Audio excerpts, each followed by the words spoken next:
이 시각 주요 뉴스입니다. 김남국 더불어민주당 의원이 상임위 중에도 코인을 거래했다는 의혹이 이어지자 이재명 대표가 긴급 윤리감찰을 지시했습니다. 후쿠시마 오염수 시찰단 파견과 관련해 우리나라와 일본이 실무급 회의를 열었지만 일본은 설명회라고 지칭하는 등 시찰단에 대한 인식 차이가 드러나면서 안전성 검토가 가능할지 의문입니다. 몬테네그로에서 위조 요건을 사용한 혐의로 체포돼 기소된 가상화폐 테라 루나 폭락 사태 핵심 인물 권도형 테라폼랩스 대표가 보석으로 곧 풀려날 것으로 보입니다. 양평 공흥지구 개발 특혜 의혹을 수사하는 경찰이 윤석열 대통령 장모 최은순 씨에 대해 1년 반 만에 불송치 결정을 내렸는데 최 씨에 대해 소환 조사도 한 차례 없이 불송치 결론을 내려 봐주기 수사란 비판이 나오고 있습니다.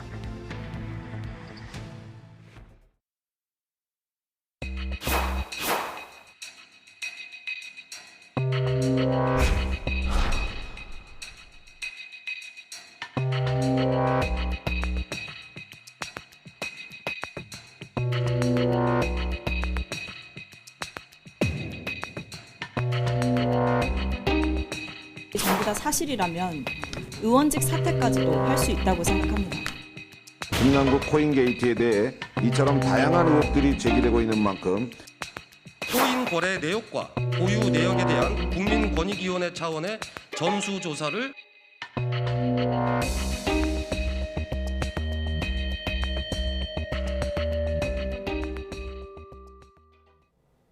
시청자 여러분 안녕하십니까? 굿모닝 YTN 3부 시작합니다. 네, 민주당 김남국 의원의 코인 거래 의혹 소식으로 시작하겠습니다. 앞서 YTN이 단독으로 보도했던 더불어민주당 김남국 의원의 청문회와 상임위 활동 중 코인 거래 의혹과 관련해 당시 상황이 담긴 화면을 분석해봤습니다. 김 의원의 것으로 추정되는 가상화폐 지갑 속 거래 내역과 동일한 시각에 김 의원이 휴대전화를 다루는 장면이 수차례 포착됐습니다. 이재명 대표는 감찰을 긴급 지시했습니다. 박광열 기자의 보도입니다. 지난해 5월 한동훈 법무부 장관 후보자에 대한 인사청문회, 더불어민주당 김남국 의원도 질의에 나섰습니다. 이 검찰 사무와 법을 집행하는 감독하는 자리에 있기 때문에 특히나 더 높은 도덕성이 요구된다 할 것입니다. 그런데 동료 의원 질의 도중 갑자기 김 의원이 휴대전화를 손에 들더니 화면을 응시합니다. 테이블 위로 휴대전화를 올려 바쁘게 손을 움직이고 휴대전화를 손에 쥔 채 깊은 한숨과 함께 천장을 바라보기도 합니다. 포착된 휴대전화 사용 시각은 오전 11시 14분에서 19분 사이. YTN이 김 의원의 것으로 추정되는 가상화폐 지갑에서 분석한 청문회 당일 거래 내역과 일치합니다. 이날 아침부터 청문회가 끝난 10일 새벽까지 기록된 대표적 두 코인 거래 금액은 각각 3억 1,500여만 원과 6억 3,600여만 원에 달했습니다. 지난해 11월 7일 법제사법위원회 이태원 참사 관련 정부 대응 적절성을 묻는 자리에서도 비슷한 상황이 연출됐습니다. 본인 질의가 끝나자 휴대전화를 집어들더니 이후 회의장에서 모습을 감췄습니다. 상임위 도중 회의장을 떠난 시각은 기록된 코인 거래 시각과 마찬가지로 일치했습니다. 거듭된 논란에 김 의원은 자금 출처 의혹에는 문제가 없다고 해명했지만 상임위 도중 코인 거래 보도에 대해선 말을 아꼈습니다. 진상조사단에 지금 조사에 임하고 있어서요. 다른 이야기를 좀 저도 하고 싶은데 하지 못하는 좀 어려움이 있어서요. 이해를 해주시면 좋을 것 같습니다. 그러자 침묵하던 이재명 대표도 칼을 빼들었습니다. 선출직 공직자이자 당의 국회의원으로서 품위를 손상했는지 살펴보라며 윤리감찰을 긴급 지시한 겁니다. 상임위 활동 시간에 가상자산 관련한 거래 활동이 있었는지 그런 부분과 연관된 품위 유지에 대한 문제가 추가될 것입니다. 김남국 의원에 대한 당내 감찰은 진상조사단과 별개로 윤리감찰단이 맡게 됩니다. 이재명 대표가 사실상 김남국 의원에 대한 중징계를 염두에 두고 감찰 지시를 내렸다는 분석이 지배적입니다. YTN 박광열입니다. 김남국 의원의 가상화폐 관련 의혹을 들여다보고 있는 민주당 자체 진상조사팀이 김 의원의 가상화폐 계좌 4개를 확인했다고 밝혔습니다. 조사팀장을 맡은 김병기 민주당 의원은 박광원 원내대표 등 당 지도부에게 이 같은 내용이 포함된 조사 상황 중간 보고를 했습니다. 보고를 마치고 나온 김 의원은 기자들과 만나 김 의원의 투자 종잣돈 규명을 1차 목표로 생각하고 있다고 밝혔습니다. 김남국 의원의 거액 가상화폐 보유 문제가 불거진 가운데 더불어민주당 20대 지지율이 12%포인트 정도 떨어졌다는 여론조사 결과가 나왔습니다. 한국갤럽이 지난 9일부터 사흘 동안 전국 18살 이상 1,000명에게 물은 결과 18살에서 29살 응답자 가운데 현재 지지하는 정당이 더불어민주당이라는 응답이 19%로 일주일 전보다 12%포인트 떨어졌습니다. 같은 기간 30대 지지율도 33%로 9%포인트 하락했습니다. 다만 40대 지지율이 12%포인트 오른 48%를 기록했고 70대 이상 지지는 24%로 7%포인트 올랐습니다. 또 국민의힘 20대 지지율은 24%로 지난주와 같았고 30대는 28%로 4%포인트 내려 민주당을 이탈한 지지율이 국민의힘으로 가지는 않은 걸로 분석됩니다. 정당 지지도는 국민의힘 35%, 더불어민주당이 32%로 모두 지난주와 같이 집계됐습니다. 자세한 내용은 한국갤럽 홈페이지나 중앙선거 여론조사심의위원회 홈페이지를 참조하면 됩니다.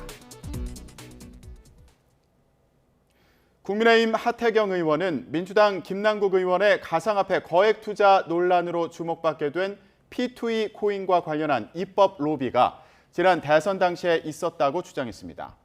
하 의원은 SNS에서 대선 기간에 선대위 게임 특별위원장으로 일하면서 게임으로 돈을 번다는 개념의 P2E에 대한 출처모를 수많은 합법화 제안을 받았다며 이같이 말했습니다. 거액의 가상화폐 보유 논란의 당사자인 민주당 김남국 의원에 대한 고발 사건을 서울 영등포경찰서가 수사하게 됐습니다. 서울경찰청은 시민단체가 김 의원을 금융실명법 위반 등의 혐의로 고발한 사건을 서울 영등포경찰서로 배당했습니다. 앞서 서민민생대책위원회는 지난 9일 김 의원이 지난해 초 60억 원 규모의 가상자산을 보유 처분하는 과정에 위법 행위가 의심된다며 금융실명법 위반과 명예훼손, 사기 혐의로 경찰에 고발했습니다.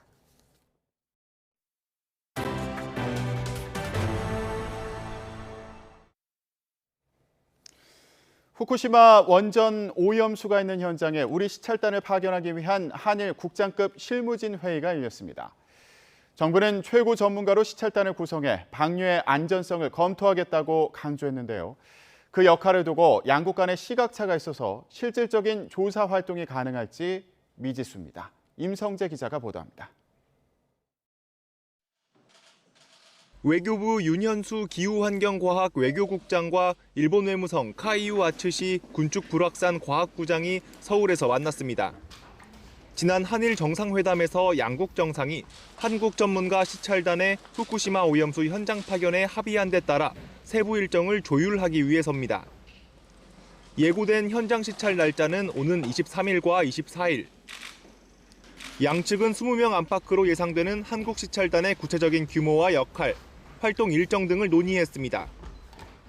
국장급 실무협의에 앞서 우리 정부는 안전규제 분야 최고 전문가로 시찰단을 꾸려 과학적으로 안전성을 검토, 분석하겠다고 강조했습니다. 지금까지 안전성 검토를 담당해온 전문가를 검토 중이며 향후 모니터링에서도 전문성, 지속성 측면에서 효과적일 것이라고 판단됩니다. 관건은 우리 시찰단이 기존 IAEA 검증 수준의 정보 확인 이상으로 실질적인 조사 활동을 할 수 있는 환경을 보장받을 수 있을지입니다. 정부는 오염수 정화와 방류시설 전반의 운영 상황, 방사성 물질 분석 역량을 직접 우리 눈으로 확인하겠다는 입장입니다. 이를 위해 과학적, 기술적 분석에 필요한 정보도 파악한다는 구상입니다. 하지만 일본은 한국 시찰단이 안전성을 직접 평가하는 것은 아니라고 선을 그은 것으로 알려져 우리 측 역할에 한계가 있을 것이란 우려가 나옵니다. 정부는 시찰단 활동과 일본 수산물 수입 재개 논의를 연관짓는 시각에 대해선 사실과 다르다고 일축했습니다. 과학적으로 기술적으로나 여러 가지 다 체크를 해봤더니 더 이상 문제가 없다는 것이 입증이 되고 또 거기에 더해서 국민들께서도 정서적으로 받아들일 준비가 되셔야지 그렇지 않다면 그 전에 이 문제를 푼다는 것은 있을 수 없는 부분이고요. 이번 시찰단에 민간 전문가나 시민단체 관계자가 포함될 가능성은 낮은 가운데 양측 실무진간 논의에서 실효성 있는 결론이 나올 수 있을지 주목됩니다. YTN 임성재입니다. 그런데 이 회의를 어떻게 부르는지를 두고도 한일 간의 인식차가 나타났습니다. 우리는 협의나 회의라고 지칭한 반면 일본은 한국 정부를 위한 설명회라고 부른 건데요. 어떤 차이가 있는 걸까요? 도쿄에서 김세호 특파원이 전해드립니다. 우리 정부의 후쿠시마 원전 오염수 시찰단 파견을 놓고 열린 한일 국장급 회의. 그런데 일본 정부가 공식적으로 밝힌 이번 회의의 명칭은 한국 정부를 위한 설명회입니다. 이 때문에 이번 시찰단을 놓고 한일 간 인식차를 그대로 드러낸 것 아니냐는 해석이 나옵니다.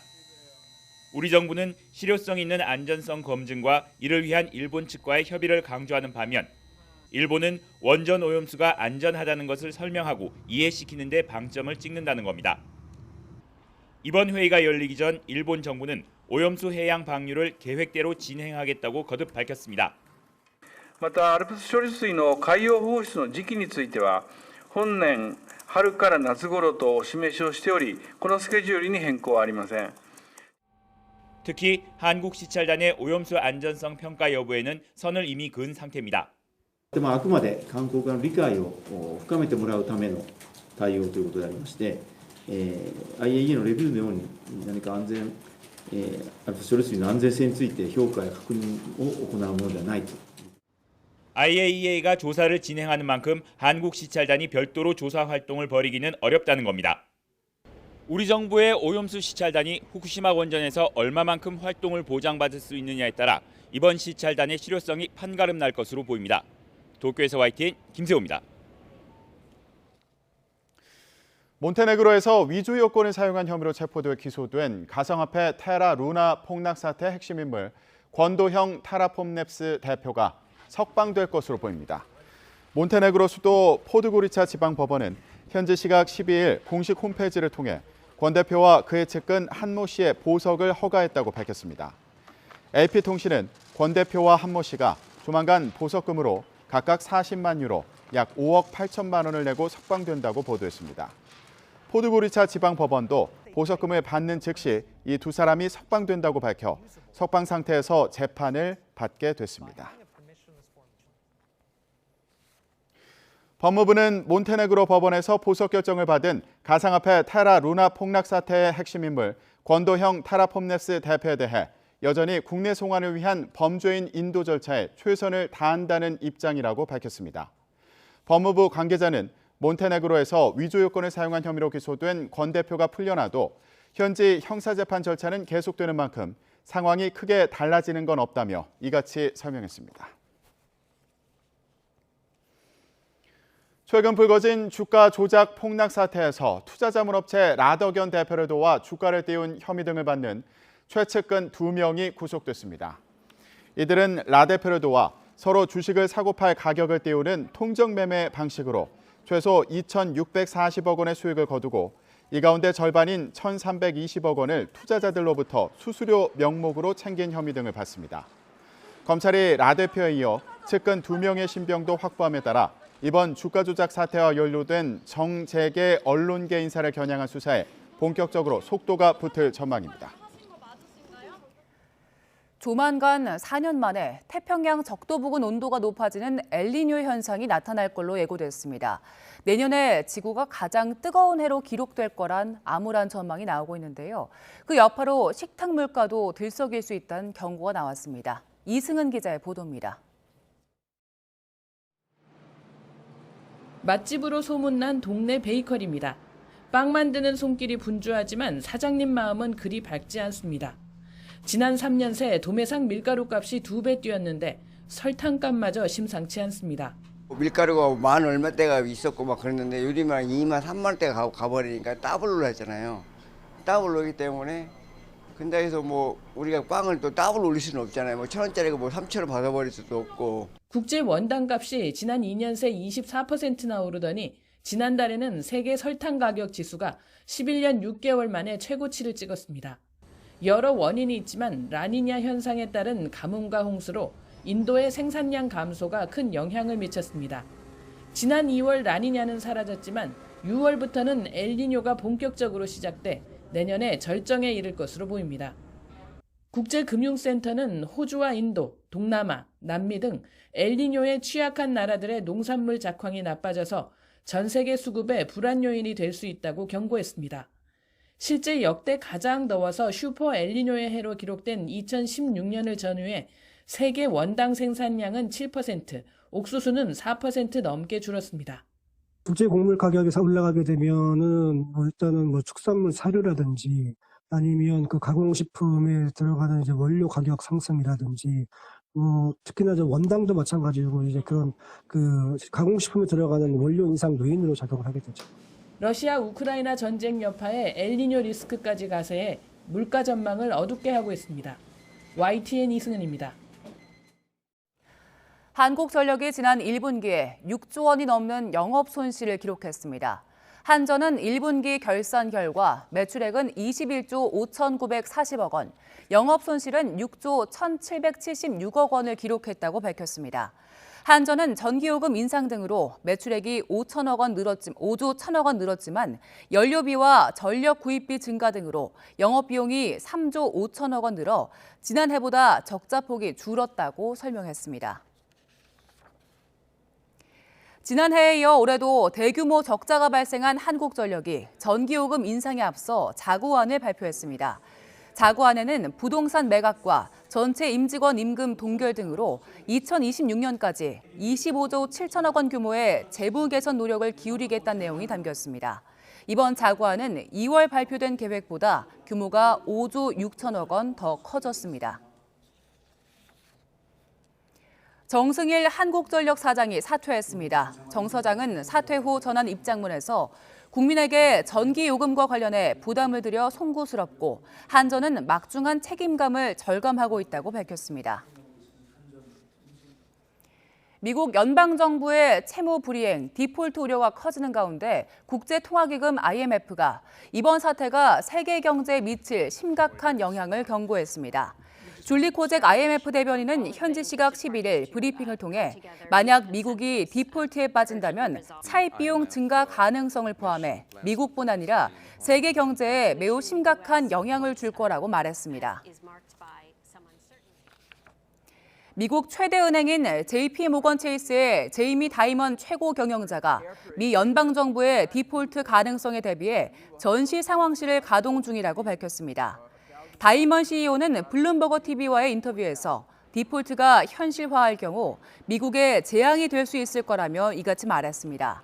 JP모건은 미국 정부 디폴트 위험에 대비하기 위해 매주 전시 상황실 회의를 소집하고 있고 디폴트에 가까워질수록 주식시장과 채권시장에 큰 혼란이 발생할 걸로 내다봤습니다.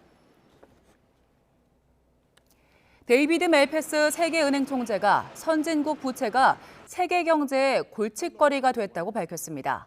멜패스 총재는 CNN 방송과의 인터뷰에서 경제 안정을 위해 부채 문제가 해결돼야 한다며 이같이 말했습니다. 경기 양평 공흥지구 개발 의혹을 수사하는 경찰이 윤석열 대통령 장모 최은순 씨에 대해 불송치 결정을 내렸습니다. 다만 시행사 대표인 윤 대통령 처남에겐 개발 부담금을 낮추기 위해 문서를 위조한 혐의를 적용해 불구속 송치했는데 봐주기 수사란 비판이 나오고 있습니다. 김태원 기자입니다.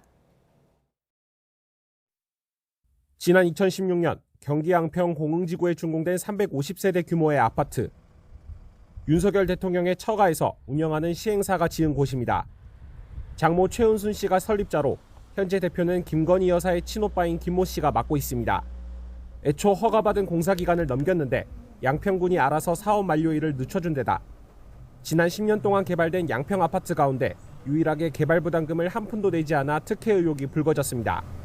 재작년 11월 시민단체가 양평군 담당자를 고발하며 경찰도 수사에 착수했고 1년 6개월 만에 마무리 지었습니다.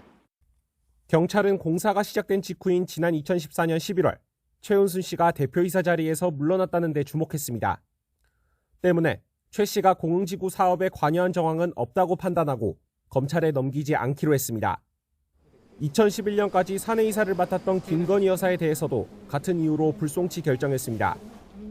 다만 김 여사의 친오빠이자 윤 대통령의 처남인 김 대표는 검찰 수사를 받게 됐습니다. 시행사 대표로 개발부담금을 감면받기 위해 공사비를 부풀린 허위 서류를 군청에 낸 혐의로 지자체와 유착이 있었는지는 확인되지 않았습니다.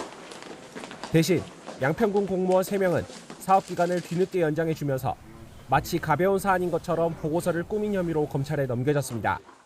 준공이 늦어지면 입주 예정자들의 민원이 쏟아질 것을 우려했다는 겁니다. 경찰은 당시 양평군수였던 김성교 국민의힘 의원과 최 씨의 연결고리나 특혜도 없었다고 봤습니다. 부실 수사 의혹과 관련해 경찰은 수사 기록만 만족에 이르고 최 씨에 대해 한 차례 서면 조사를 진행했다고 설명했습니다. 그러나 의혹의 핵심에 놓였던 윤 대통령 장모 최 씨에 대해 한 차례 소환 조사 없이 불송치 결론을 내려 여전히 봐주기 수사라는 비판이 나오고 있습니다. YTN 김태원입니다. 고위공직자 범죄수사처가 문재인 정부 초대 국방부 장관을 지낸 송영무 전 장관에 대한 강제 수사에 나섰습니다. 박근혜 정부 시절 옛 국군 기무사령부가 작성한 이른바 계엄령 검토 문건과 관련해 직원들에게 허위 서명을 강요했던 혐의인데 의혹이 불거진 지 5년 만입니다. 김혜린 기자입니다. 고위공직자 범죄수사처가 송영무 전 국방부 장관의 자택에 대한 압수수색에 나섰습니다. 박근혜 정부 당시 국군 기무사령부에 계엄령 문건을 둔 자신의 발언에 대해 직원들에게 허위 서명을 강요했다는 혐의를 포착해 강제 수사에 나선 겁니다. 압수수색 대상에는 국방부 청사와 당시 군사보좌관이던 정해일 예비역 육군소장, 최연수 당시 국방부 대변인의 자택도 포함됐습니다. 계엄령 문건 논란은 지난 2017년 2월로 거슬러 올라갑니다. 당시 기무사는 박근혜 전 대통령의 탄핵 심판과 관련한 촛불 시위에 대비해 계엄 선포 등의 내용을 담은 문건을 작성했고 이듬해 문건이 폭로되면서 수사로 이어졌습니다. 이것은 반란을, 즉 친위 구테타를 미리 치밀하게 계획했다는 것을 의미하는 것입니다. 그 과정에서 송 전 장관이 해당 문건을 내부적으로 보고받고 법적 문제가 없다고 말했다는 언론 보도가 나오면서 논란이 되기도 했습니다. 이후 송 전 장관이 회의 참석자들에게 해당 발언을 한 사실이 없다는 확인서를 받기 위해 허위 서명을 강요했다는 것이 공수처의 판단인 것으로 전해졌습니다. 당시에도 국회에선 송 전 장관과 서명을 거부한 간부가 설전을 벌이기도 했습니다. 군인으로서 명예를 걸고 한 인간으로서 양심을 걸고 답변드리겠습니다. 유수령은 잘못된 것이 아니다. 법조계에 문의를 해보니 최악의 사태를 대비한 계획은 문제가 될 것이 없다고 한다. 대한민국의 대장까지 마치고 장관하고 있는 사람이 거짓말하겠습니까? 그러면은 장관을 갖다가 그렇게 얘기하시면 안 됩니다. 예. 공수처 관계자는 관련 제보를 받고 자체적으로 사건을 인지해 수사에 착수했다면서 고소고발에 의한 수사가 아니란 점을 강조했습니다. 공수처는 압수물 분석을 마치는 대로 송 전 장관 등을 피의자 신분으로 불러 조사할 방침입니다. 다만 전직 장관의 경우 공수처의 기소 권한은 없는 만큼 수사를 마치는 대로 검찰로 사건을 넘길 것으로 보입니다. 검찰에도 지난해 9월 국민의힘이 계엄령 문건과 관련해 비슷한 취지로 송 전 장관 등을 고발한 사건이 계류돼 있습니다. YTN 김혜린입니다. 강남 학원가 마약 음료 사건으로 기소된 일당의 재판 절차가 이달 말에 시작됩니다. 서울중앙지방법원은 오는 31일 마약 음료 제조자 길모 씨 등 3명의 첫 공판 준비기일을 열기로 했습니다. 이들은 중국에 있는 보이스피싱 조직과 공모해 마약 음료를 만들고 집중형 강화 음료 시음 행사라며 학생들에게 건넨 혐의 등을 받습니다. 대장동 범죄 수익을 숨긴 혐의로 다시 구속 기소된 화천대유 대주주 김만배 씨가 불구속 재판을 받게 해달라고 요청했지만 받아들여지지 않았습니다. 서울중앙지방법원은 어제 도주와 증거인멸의 우려가 있다며 김 씨의 보석 청구를 기각했습니다. 대장동 개발 비리와 관련한 배임 혐의 등으로 구속 기소됐다가 1년여 만에 구속 만기로 풀려난 김 씨는 석 달 만에 범죄 수익 은닉 혐의로 다시 구속돼 재판을 받고 있습니다.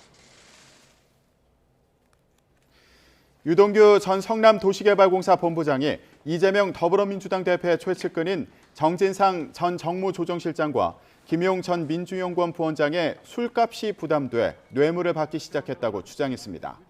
유 전 본부장은 어제 서울중앙지방법원에서 열린 재판에서 증인으로 출석해 2013년 설 무렵에 남욱 변호사가 요구하지 않은 2천만 원을 가져와 이를 받았다고 말했습니다. 재작년 검찰이 유 전 본부장을 기소할 당시 공소장에 담은 뇌물 3억 5천여만 원과는 별개의 금액입니다. 유 전 본부장은 정 전 실장과 김 전 부원장이 술만 먹으면 자신 앞으로 술값을 달아놔 2010년에만 4천에서 6천만 원이 돼 부담됐다며 남욱 변호사가 가져온 돈을 받았다고 주장했습니다. 유 전 본부장은 또 앞선 검찰 수사에서 정 전 실장과 김 전 부원장에게 각각 1,000만 원씩을 줬다고 진술했다가 이번 재판에서는 정확히 기억나지 않는다고 말을 바꿨습니다. 안민석 더불어민주당 의원이 최서원 씨, 개명 전 최순실 씨와 관련해 허위 사실을 유포한 혐의로 추가로 검찰에 넘겨졌습니다.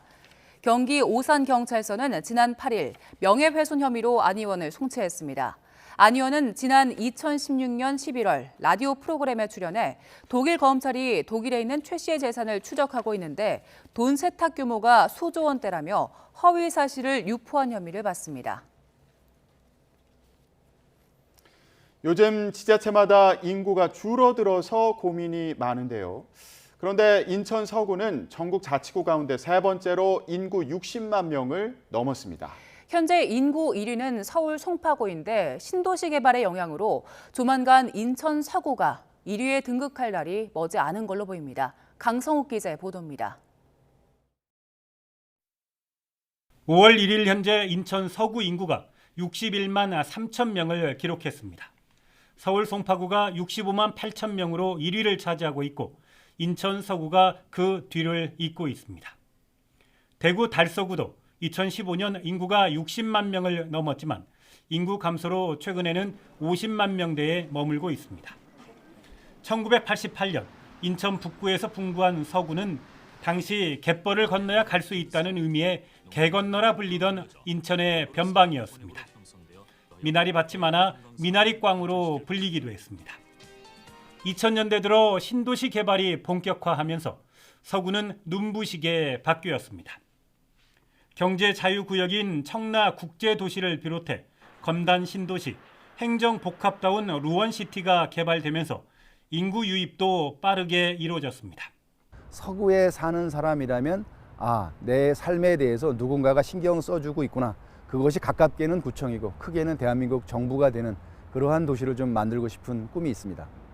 인천 서구는 검암 역세권과 대곡 오류 등 지역 개발 사업이 계속되고 있어 인구 유입이 지속될 것으로 전망됩니다. 이런 속도라면 내년 말쯤에는 서울 송파구를 넘어 전국 1위 자치구가 될 것으로 보입니다. 전국 광역단체 가운데 유일하게 인구가 늘고 있는 인천시는 27년 만에 2군 8구 체제에서 2군 9구 체제로 행정구역 개편을 추진하고 있습니다. YTN 강성욱입니다. 고 김대중 전 대통령의 정신을 이어받기 위해 광주 전남 김대중 재단이 출범합니다. 특히 내년 탄생 100주년에 맞춰 다양한 학술 연구와 문화 행사를 운영합니다. 나연호 기자입니다. 5번의 죽을 고비를 넘기면서도 민주주의 실현과 세계 인류 국가 건설을 위해 앞장섰던 고 김대중 전 대통령. 행동하는 양심은 김 전 대통령의 가치관과 철학을 그대로 드러내는 명언이었습니다. 저는 불의와 타협하는 것은 영원히 죽는 것이고 죽더라도 타협을 거부하는 것이 영원히 사는 길이라고 생각했었습니다. 이러한 정신과 철학을 계승하기 위해 광주 전남 김대중 재단이 본격적인 출범을 준비하고 있습니다. 김대중 정신! 재단을 만들기 위한 발기인에는 광주 전남 각계 2천여 명이 이름을 올렸습니다. 고 김 전 대통령과 광주 전남이 재단을 통해 민주, 인권, 평화와 지역 균형 발전을 위한 두 번째 가치 동맹을 맺는 겁니다. 국내적으로 김대중 정신을 높이 고양시키고 김대중 대통령 업적을 널리 알리고 이 사업을 실시하려고 합니다. 광주 전남 김대중 재단은 서생적 문제의식과 상인적 현실 감각 정신을 이어받아 우리 시대 여러 문제를 조명할 계획입니다. 특히 내년 김 전 대통령 탄생 100주년을 앞두고 다양한 학술 연구와 기념 사업도 이루어집니다. 우리 모두 통합과 평화의 김대중 정신을 세계로 미래로 넓게 펼쳐나가는데 앞장섭시다. 전심전력으로 전력 투구합시다. 발기인 대회를 마친 광주 전남 김대중 재단은 다음 달 18일 창립 대회를 거쳐 본격적인 정신 계승과 기념 사업에 들어갑니다. YTN 나인호입니다. 꽃가루와 미세먼지가 증가하는 봄철에는 가려움은 물론 건성과 아토피 같은 피부 질환이 심해지는 경우가 많습니다. 실제로 미세먼지가 피부에 염증을 유발하는 유전자를 활성화하는 걸로 나타났는데요. 피부 질환이 있는 경우에는 더욱 주의가 필요합니다. 김평정 기자입니다. 접촉성 피부염이 있는 이 여성은 최근 얼굴이 붉어지고 따가운 증상이 더 심해졌습니다.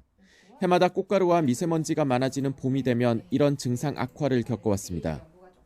미세먼지나 황사가 심한 이런 계절에는 약간 이제 따갑고 가려움이 동시에 발생되는, 그러니까 뭔가 얼굴의 표면에 뭐가 나기도 하고 홍조가 좀 더 심해져요. 그런데 실제로 미세먼지가 피부 염증을 유도한다는 연구 결과가 나왔습니다. PM2.5의 초미세먼지를 피부 조직에 흡수시켰더니 일주일 뒤에 염증과 건선을 일으키는 유전자가 유의미하게 증가하는 것으로 나타났습니다. 초미세먼지가 단순한 유해물질 수준을 넘어서 유전자 발현에도 관여해 피부 질환을 악화시킬 수 있는 것입니다. 내분비계를 교란하는 중금속 등 환경 호르몬이 미세먼지에 결합한 경우가 많은 것도 이런 우려를 키우고 있습니다. 중금속류들이 대표적이고 또 하나는 탄화수소라고 해서 보통 이런 대기 오염 물질 그리고 환경 호르몬이라고 불리는 많은 그런 물질들이 이렇게 같이 뭉쳐 있는 형태라고 보시면 됩니다. 그 자체가 독성이나 또 산화 스트레스 그리고 염증을 일으키는 그런 성질을 PM2.5는 지름이 2.5 마이크로미터 이하란 뜻으로 머리카락 굵기의 20분의 1에 불과해 피부 안까지 흡수될 수 있습니다. 따라서 피부 질환 때문에 피부 장벽 기능이 떨어져 있다면 미세먼지가 심한 날 외출을 더욱 삼가야 합니다. 피부에 중금속 등 알레르기 유발 물질을 붙여 확인하는 첩포 검사를 받으면 피부 질환의 원인을 찾는 데 도움받을 수 있습니다. YTN 김평정입니다.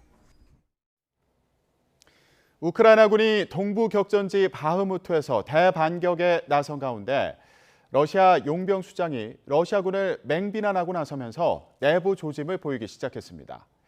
중국이 우크라이나와 러시아 등의 특사를 파견해 본격적인 우크라전 중재 행보에 나섰습니다. 이종수 기자가 보도합니다.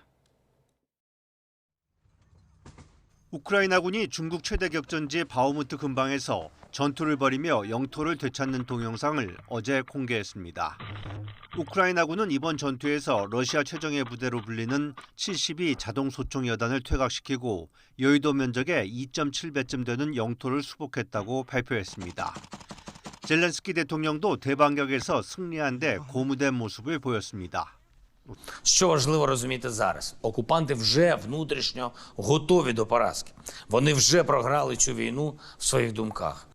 최근 9달 동안 바흐무트에서 우크라이나군과 공방전을 벌여온 러시아군과 용병대 사이에 내분 조짐이 나타나기 시작했습니다. 러시아 용병 수장이 비난의 화살을 러시아군으로 돌렸습니다. Фланги сыпятся, фронт проваливается, и попытки Министерства обороны в информационном поле каким-то образом сгладить ситуацию. 러시아는 엎친 데 덮친 격으로 자국 본토까지 타격할 수 있는 장거리 미사일 스톰 섀도를 우크라이나 손에 쥐어준 영국에 대해 적대 조처라고 강하게 비난했습니다. 그러면서 러시아는 우크라이나의 스톰 섀도 사용에 따른 위협을 제거하기 위해 어떤 수단이든 쓸 수 있다고 덧붙였습니다. 이런 가운데 중국 정부가 우크라이나와 러시아 등의 특사를 파견해 본격적인 우크라전 중재 행보에 나섭니다. 5月15日起，中国政府欧亚事务特别代表李辉大使将赴乌克兰、波兰、法国、德国和俄罗斯5国访问。 중국은 정전과 평화협상 개시, 사태 악화 방지 등 정치적 해결을 위해 노력할 것이라고 했지만 미국 등 서방 국가들은 중국이 사실상 러시아 편이라며 우크라이나의 영토 회복이 평화협상의 토대라고 강조하고 있습니다. YTN 이종수입니다. 우크라이나군이 러시아군을 몰아내기 위한 대반격을 본격적으로 시작하기에 앞서서 이른바 여권 조성 작전에 착수했다고 미국 CNN 방송이 익명의 미군과 서방 당국자를 인용해 보도했습니다. 보통 여권 조성 작전은 적의 무기고와 지휘소, 포병 전력 등을 타격해 지상군 진격에 유리한 환경을 조성하는 것을 뜻하며 대규모 작전 등을 앞두고 취해지는 표준 전술이라고 CNN은 설명했습니다. 우크라이나군은 지난해 여름 동북부 하르키우주를 수복하고 남부 헤르손시를 탈환하는 과정에서도 사전 공습 등으로 여건을 조성하는 모습을 보인 바 있습니다. 보도에 따르면 미군 고위 당국자는 우크라이나군이 계획한 공세가 본격화할 때까지 이러한 여건 조성 작전이 며칠 동안 이어질 수 있다고 말했습니다. 앞서 젤렌스키 우크라이나 대통령은 서방 언론과의 인터뷰에서 대반격 작전에 나서기에는 조금 더 시간이 필요하다고 밝혔습니다. 볼로디미르 젤렌스키 우크라이나 대통령이 현지 시각 13일 이탈리아 로마를 찾아 세르조 마타렐라 대통령과 회담할 예정입니다. 이탈리아 대통령실 대변인은 마타렐라 대통령이 젤렌스키 대통령을 13일 로마에서 만난다고 전했습니다. 젤렌스키 대통령이 이탈리아를 찾은 건 러시아의 침공을 받은 지난해 2월 이후 처음으로 이번 방문 기간에 조르자 멜로니 이탈리아 총리를 만날 가능성도 있습니다. 젤렌스키 대통령이 프란치스코 교황과 만날 가능성도 제기되고 있습니다. 중국과 미국의 패권 경쟁이 중국의 1대1로 프로젝트에까지 영향을 미치고 있습니다. 미국이 중국의 1대1로 확산을 전방위적으로 저지하고 나선 가운데 이 정책의 주요 협력 파트너인 이탈리아가 이탈 움직임을 보이고 있습니다. 중국에는 상당한 타격이 될 걸로 보입니다. 류재용 기자의 보도입니다. 시진핑 3년임 체제를 굳힌 중국은 한동안 주춤하던 1대1로 프로젝트에 재가속에 나섰습니다. 오는 18일에는 카자흐스탄 등 중앙아시아 5개국 정상들을 실크로드의 발원 직격인 시안에 초청해 협력 방안을 논의할 예정입니다. 특히 최근에는 미군 철수로 탈레반이 장악한 아프가니스탄을 중국 파키스탄 경제회랑에 참여하도록 하는 약속도 받아냈습니다. 이와 함께 중동 지역에서의 영향력 확대를 위해 사우디아라비아 등과 친밀도를 강화하고 있습니다. Well, nowadays, with development of Belt and Road project, Chinese trade with those Belt and Road countries is growing much faster than our export to European and American market. 그런데 중대한 악재가 발생했습니다. G7 국가로 유럽에서 유일한 참여국인 이탈리아가 이탈하려는 움직임을 보이고 있기 때문입니다. 중국은 즉각 이탈리아의 탈퇴를 반대하고 나섰습니다. 中意应进一步挖掘共建“一带一路”合作潜力，加强各领域互利合作，让中意关系发展成果更多惠及两国和两国人民。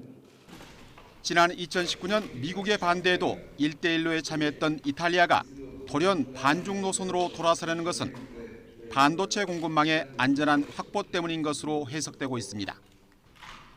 이탈리아의 이 같은 움직임은 미국이 인도태평양에서 주도권 강화와 한미일 안보 협력, 중동 지역에서의 협력 확대 등 중국의 세력 확대를 견제하는 가운데 나온 것입니다. 그런 만큼 중국의 야심찬 1대1로 재추동에도 타격이 불가피할 것으로 보입니다. YTN 유재용입니다. 중국 시장관리감독 총국이 미국 전기차 업체 테슬라가 중국에서 판매한 110만여 대를 리콜한다고 밝혔습니다. 리콜 대상은 2019년 1월부터 올해 4월까지 수입한 모델 S와 모델 X, 모델 3, 중국에서 생산한 모델 3와 모델 Y 차량 110만 4,622대입니다. 리콜 대상 차량은 회생 제동의 강도를 설정할 수 없고 가속 페달을 오래 밟았을 때 경고 알람이 작동하지 않는 등 충돌 사고 위험을 높일 수 있다고 중국 시장감독총국은 설명했습니다. 테슬라는 자동차 원격 업그레이드 방식으로 리콜 대상 차량의 결함을 보완할 계획입니다. 테슬라는 지난해 12월에도 중국에서 모델 3와 모델 Y 43만여 대를 리콜했습니다. 소셜미디어 트위터의 새 최고 경영자에 린다 야카리노 전 NBC 유니버셜 광고 파트너십 대표가 임명됐습니다. 일론 머스크 테슬라 최고 경영자는 자신의 트위터에 새로운 트위터 CEO로 린다 야카리노를 맞이하게 돼 기쁘다고 밝혔습니다. 머스크는 야카리노는 주로 비즈니스 운영에 집중하고 자신은 제품 디자인과 신기술에 집중할 것이라며 야카리노와 함께 트위터 플랫폼을 모든 것을 위한 앱인 X로 변화시킬 수 있기를 기대한다고 말했습니다. 이스라엘군과 팔레스타인 무장단체 팔레스타인 이슬라믹 지하드가 나흘째 교전을 벌이면서 이집트의 중재로 진행되던 휴전 협정이 중단됐습니다. 이스라엘군에 따르면 현지 시간 12일 팔레스타인 가자 지구에서 이스라엘 남부와 예루살렘 등을 겨냥해서 로켓 수십 발이 발사됐습니다. 로켓 발사 직후 이스라엘군도 전투기를 동원해 가자 지구에 대한 공습을 재개해 지하드 사령관 1명이 숨졌습니다. 양측이 다시 충돌하면서 휴전 논의가 중단됐다고 일간 하레츠 등 현지 언론이 보도했습니다. 5월 가요계에는 걸그룹 열풍이 불고 있습니다. 남녀의 사랑 이야기가 아닌 자기 주도적인 당당함과 개성 있는 음악을 강조하고 있습니다. 차정윤 기자입니다.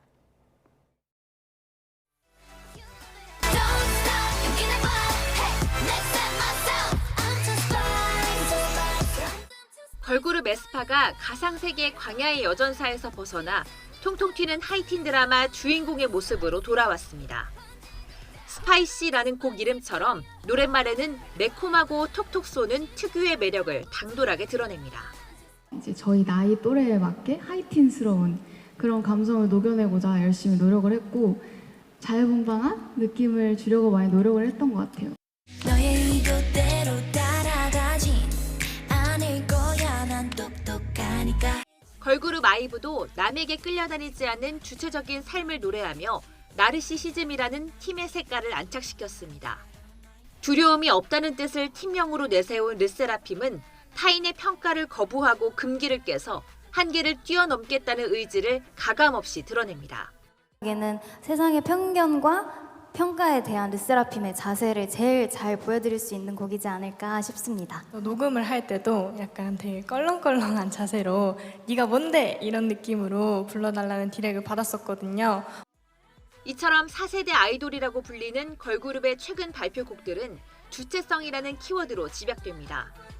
사랑을 매개로 한 노래에서 탈피해 자기애를 강조하는 내용을 가사에 담고 단단한 근육과 강인함을 강조하는 퍼포먼스를 선보이기도 합니다. 자존감을 높이는 데 관심이 많고 자기 주도적인 태도를 추구하는 10대, 20대의 가치관이 반영됐다는 분석입니다.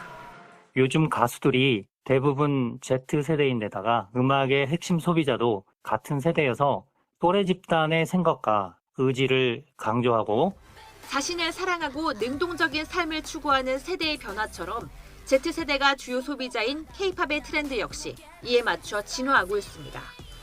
YTN 차정훈입니다.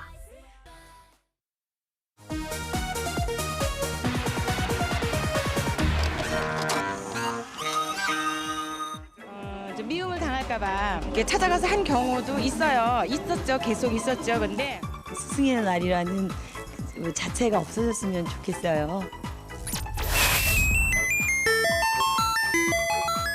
백화점 쇼핑백을 챙겨 들고 학교 안으로 들어가는 학부모들.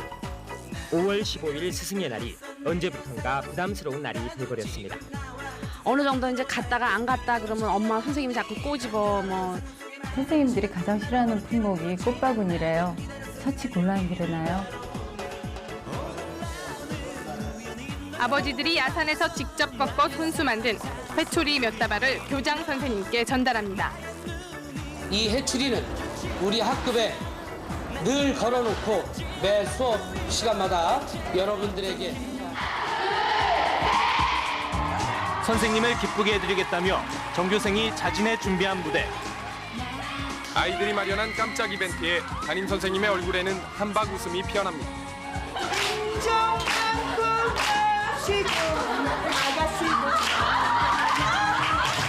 오늘 전국의 각 초중고등학교는 줄다리기 등을 하며 사제간의 마음의 벽을 허물었습니다. 특별한 날만 정해서 이런 행사를 하는 게 좀 아쉽고요. 학생들보다도 참된 스승이 될 수 있게끔 더욱더 노력하겠습니다. 그동안 선생님들 속 많이 상하게 해드린 거 죄송하고요. 선생님께 더 공경심을 발휘할 수 있는 멋진 제자가 되도록 노력하겠습니다. 선생님 사랑합니다.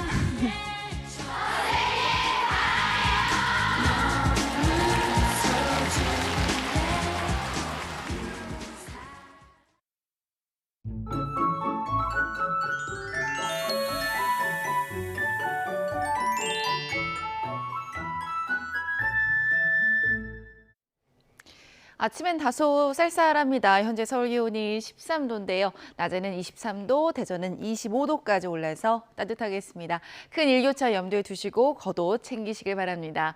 오늘 대기 불안정으로 곳곳에 소나기가 오겠는데요. 돌풍과 벼락을 동반하고 또 우박이 떨어지는 곳도 있겠습니다.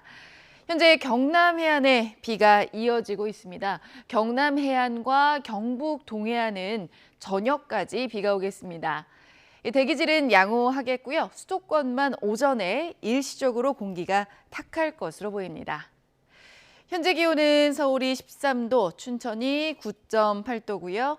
낮 기온은 서울이 23도, 대전 25도, 부산은 18도로 예상됩니다. 월요일부터는 다시 더워질 전망입니다. 날씨였습니다. 굿모닝 YTN 마치겠습니다. 잠시 후 YTN 뉴스와이드가 이어집니다. 시청해주신 여러분 고맙습니다.